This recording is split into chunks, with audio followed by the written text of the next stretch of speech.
The year 1948 marked a significant turning point in history, one that would shape the geopolitical landscape of the Middle East for decades to come.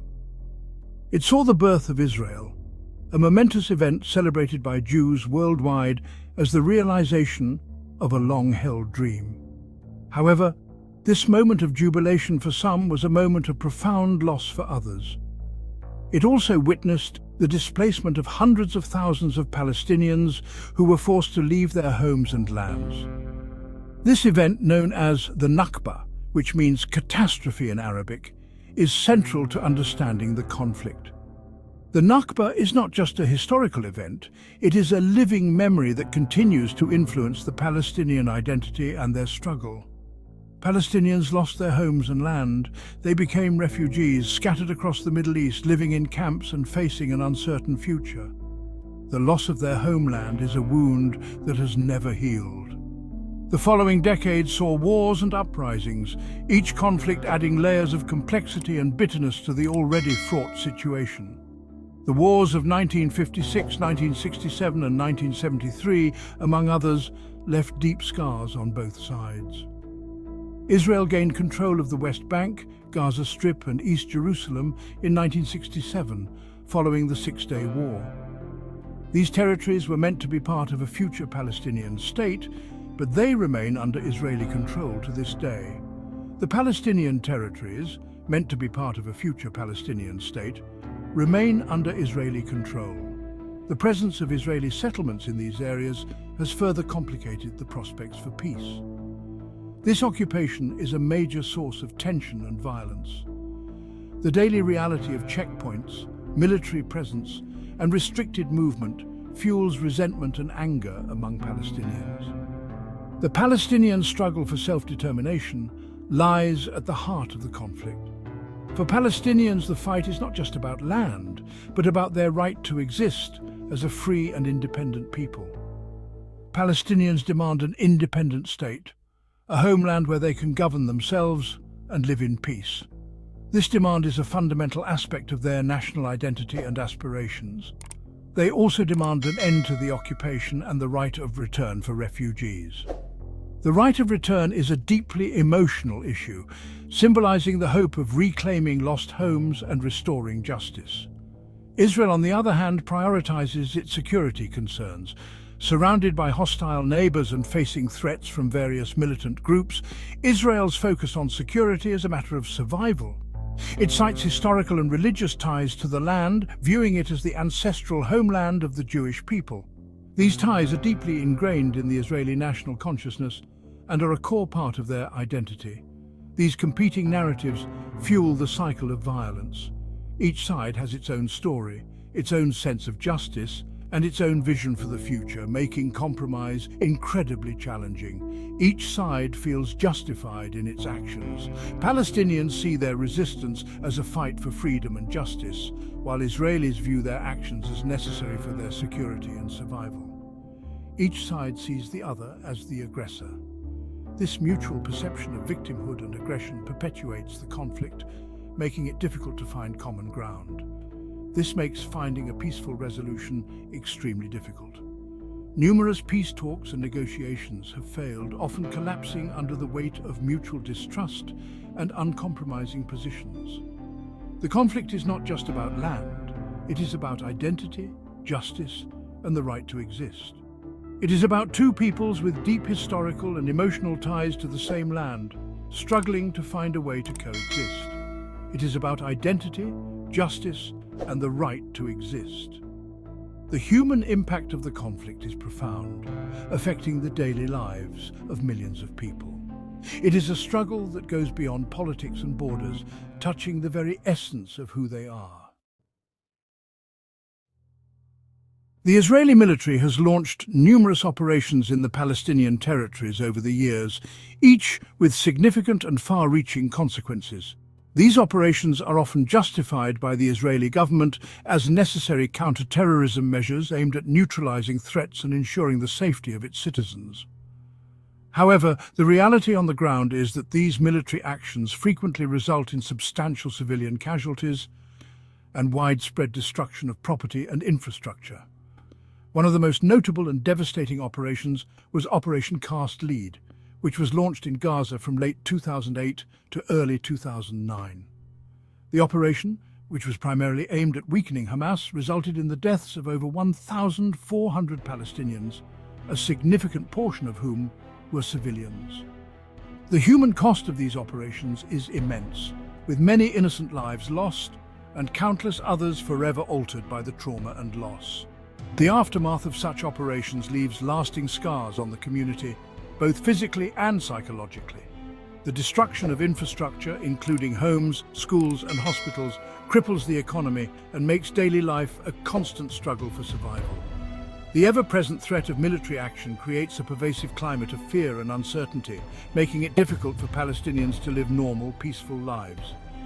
This ongoing instability forces many families into makeshift homes and crowded refugee camps, where they face harsh living conditions and limited access to basic necessities.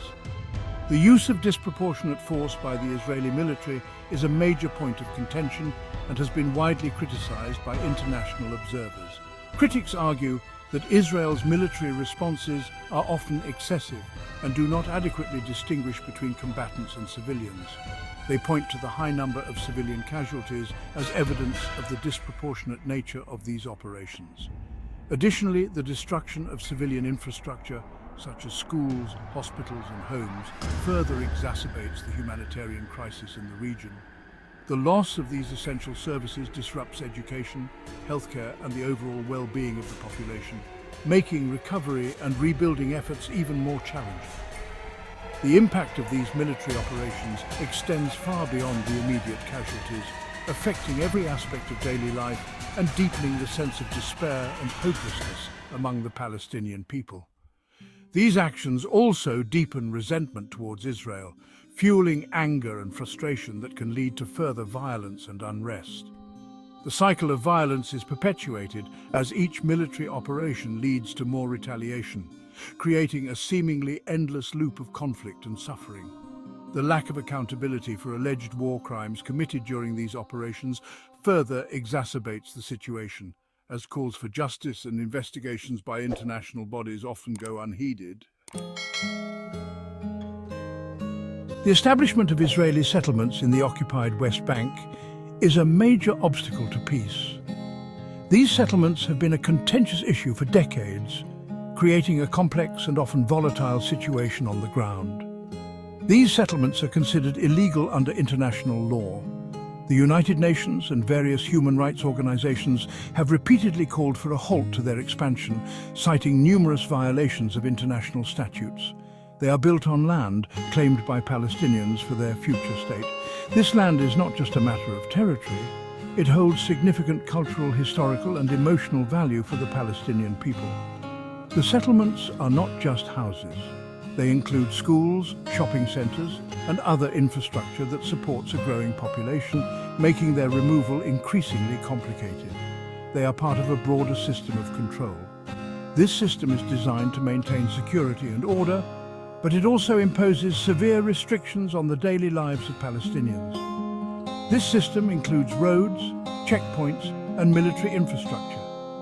These elements are strategically placed to control movement and access, often leading to long delays and significant hardships for Palestinians. It restricts Palestinian movement and access to resources. Water, healthcare and education are just a few of the essential services that are impacted by these restrictions. The expansion of settlements entrenches the occupation. Each new building and road further solidifies Israeli presence, making the prospect of a Palestinian state more remote.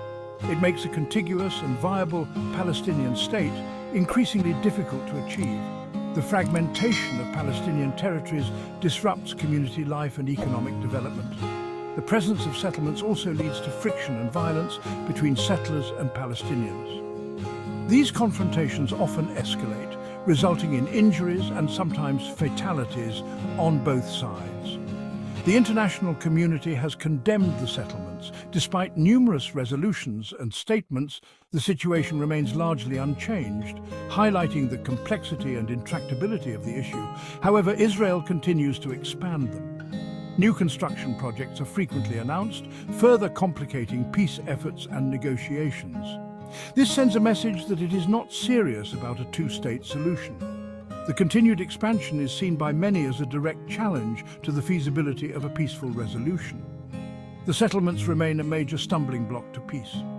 Efforts to restart peace talks often falter over this issue, with both sides unable to agree on a path forward. They are a constant source of tension and violence. The ongoing conflict affects not just those directly involved, but also the broader region, contributing to instability and uncertainty.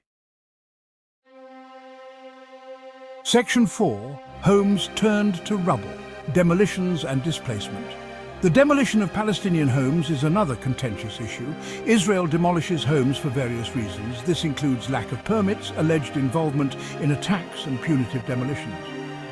Palestinians often struggle to obtain building permits from Israeli authorities. This makes them vulnerable to demolitions. Punitive demolitions targeting the families of alleged attackers are particularly controversial. These demolitions have devastating consequences for Palestinian families. They are left homeless and displaced. They also suffer psychological trauma and economic hardship. Critics argue that these demolitions are a form of collective punishment. They violate international law and amount to war crimes. The practice of home demolitions deepens Palestinian resentment and fuels the cycle of violence. Section 5. Walls and checkpoints, the architecture of restriction. The Israeli occupation is maintained through a complex system of control. This includes checkpoints, roadblocks, and the separation barrier. These measures restrict Palestinian movement and freedom. The separation barrier, often referred to as the apartheid wall, snakes through the West Bank. It cuts off Palestinian communities from each other and from their land. Checkpoints, manned by Israeli soldiers, control the flow of people and goods. Palestinians face daily humiliation and hardship navigating these obstacles. They endure long waits, arbitrary searches, and denial of passage. This disrupts their lives, education, and access to healthcare. Israel argues that these measures are necessary for security. However, Palestinians view them as a form of collective punishment. The restrictions on movement stifle the Palestinian economy and deepen the sense of occupation.